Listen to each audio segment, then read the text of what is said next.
Je ne veux pas t'effrayer. Je ne veux pas te décourager de venir à Jésus. Mais croire en Jésus nécessite un abandon total de tout ton être à Jésus. Croire en Jésus, c'est dire à Jésus, se comporter envers Jésus en lui disant, je ne suis plus rien sans toi. Je ne vis plus, mais c'est toi qui vis. Croire en Jésus signifie ne pas aimer son parent plus que Dieu. Croire en Jésus signifie abandonner le monde et courir venir à Jésus. Croire en Jésus, ce n'est pas une question de cœur ou de pensée simplement pour dire que je crois dans mon cœur. Non. Croire en Jésus, tous ceux qui croient en Jésus, on le voit par leur vie, par leur style de vie, par leur manière de parler, par leur manière d'agir et de réagir. Parce que Satan aussi croit que Jésus est Dieu. Satan croit que Jésus est venu de Dieu. La Bible dit que quand Jésus se dirigeait vers un cimetière, les démons qui possédaient un homme, quand ils ont vu Jésus venir, ils ont dit, qu'y a-t-il entre toi et nous, toi, le Fils du Dieu très haut? Même les démons croient que Jésus est Seigneur. C'est pourquoi, quand nous disons au nom de Jésus, les choses sont bouleversées. Parce que les démons croient.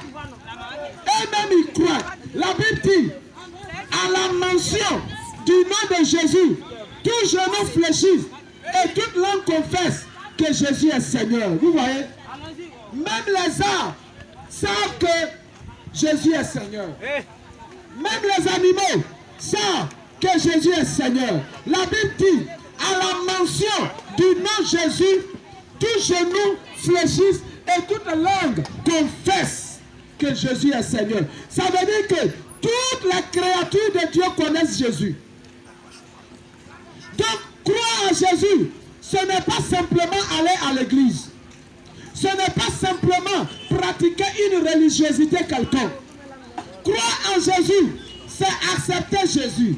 Accepter Jésus, ce n'est pas un simple acte, une simple œuvre, comme je suis en train de le faire. Non, bien aimé, quelqu'un peut prêcher pendant 10 ans, pendant 100 ans, pendant des milliers d'années, et le dernier jour, il va aller en enfer. Croire en Jésus, c'est abandonner tout. Jésus dit, si tu aimes ton frère plus que moi, ta mère plus que moi, ton père plus que moi, tes frères plus que moi, tes biens de ce monde plus que moi, tu ne mérites pas le royaume de Dieu. Croire en Jésus, c'est tout abandonner pour Jésus. C'est abandonner ton orgueil pour Jésus.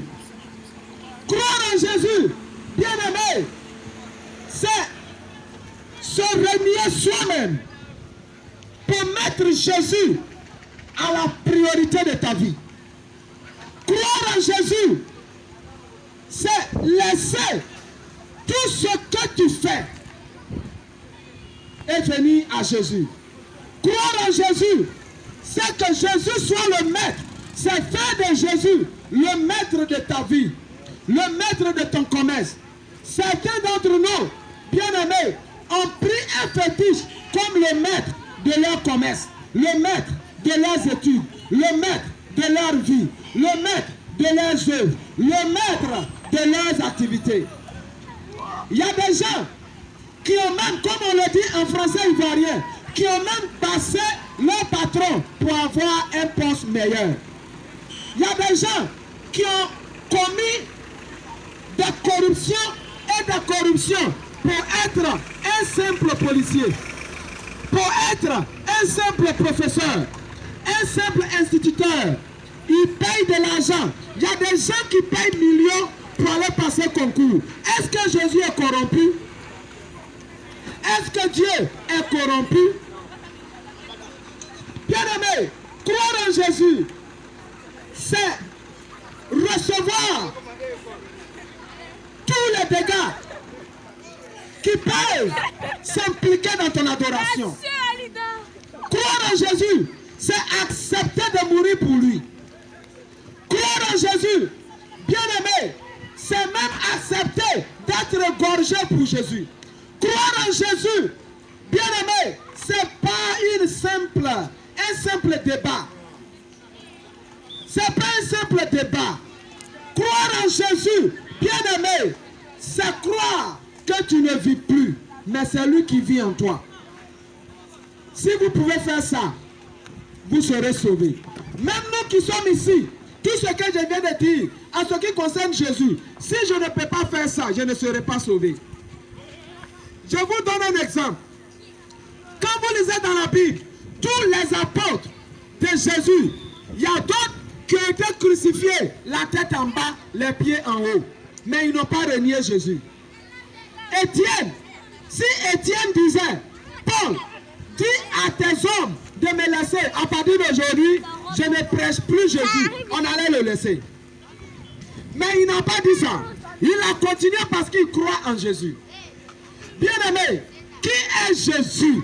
Jésus est, je termine, est le Dieu créateur du ciel et de la terre, qui, ayant vu la souffrance des hommes, ayant vu que les hommes étaient perdus, ayant vu que les hommes allaient partir en enfer avec Satan, ayant vu que l'homme était devenu misérable par le péché, l'homme était devenu miséreux par le péché, l'homme était devenu faible. Adam, qui était fort, puissant, sage, intelligent, divin, a été spirituellement décapité par le péché. Et c'est dans cet état-là qu'Adam t'a mis au monde. Et donc, après que tu sois né, si tu ne te donnes pas à Jésus, si tu ne crois pas en Jésus, tu es seulement une simple créature de Dieu. Les créatures de Dieu n'iront pas dans le royaume de Dieu. Parce que le chien est une créature. Mais le chien n'ira pas au ciel. La lagune est une créature. Mais la lagune n'ira pas au ciel.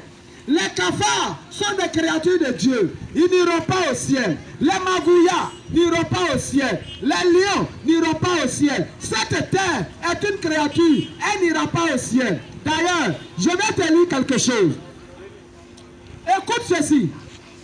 Quand nous lisons dans Apocalypse 21, nous allons lire Apocalypse 21. Alléluia.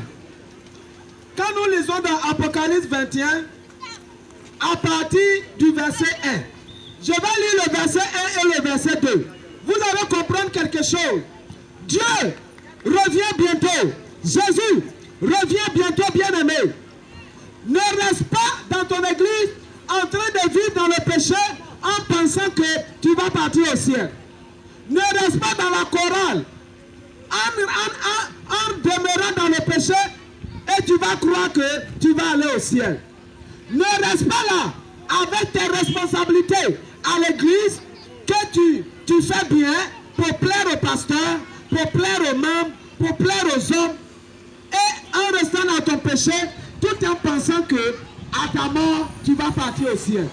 Bien-aimés, nous ne sommes pas venus pour prêcher une église. Nous ne sommes pas venus pour prêcher une dénomination. Nous ne sommes pas venus pour prêcher une religion. Nous ne sommes pas venus pour prêcher pour un pasteur, pour prêcher pour un prophète, une prophétesse. Nous ne sommes pas venus pour travailler pour le compte d'un apôtre, d'un bishop, d'un archibishop, d'un super bishop. Non, nous sommes ici pour le Superman. Nous sommes ici pour l'homme super, Jésus-Christ de Nazareth. Car c'est lui seul qui sauve. C'est lui seul qui sauve. Bien-aimé, je vais te lire Apocalypse 21, le verset 1. Il est écrit, puis, ça c'est Jean, l'apôtre de Jésus, qui a été déposé, il a été jeté comme poisson de garba. Il a été jeté comme poisson de garba dans de l'huile bouillante. L'huile qui était en train de bouillir. C'était en train de bouillir. Les gens disent que lui, il prêche Jésus. Donc, eux, ils n'aiment pas. Donc, ils veulent le tuer. Ils l'ont attrapé et ils l'ont mis dans l'huile là. Mais il n'est pas mort. Applaudis pour Jésus. Applaudis pour Jésus. Jean n'est pas mort. Il a été déposé dans l'huile bouillante, mais il n'est pas mort. Bien-aimés, si nous voulons vous donner nos différents témoignages que nous avons eus jusqu'à présent avec Jésus, oh, bien-aimés, nous n'allons pas quitter ici. Ce Jésus-là, écoutez ceci, ce Jésus revient bientôt. Il revient bientôt. Tu es sur la terre qui a un propriétaire. Et le propriétaire dit que ton péché a détruit la terre, dont lui, il n'en veut plus. Dieu ne veut plus cette terre. Dieu ne veut plus le ciel. Dieu ne veut plus la lune. Dieu ne veut plus le soleil, les étoiles, les galaxies, la couche d'ozone. Dieu n'en veut plus. D'ailleurs, la couche d'ozone a été déchirée par nos mauvaises habitudes. C'est pourquoi maintenant, il fait plus chaud qu'avant. En Europe, il fait maintenant chaud. Les icebergs, il y a un système que Dieu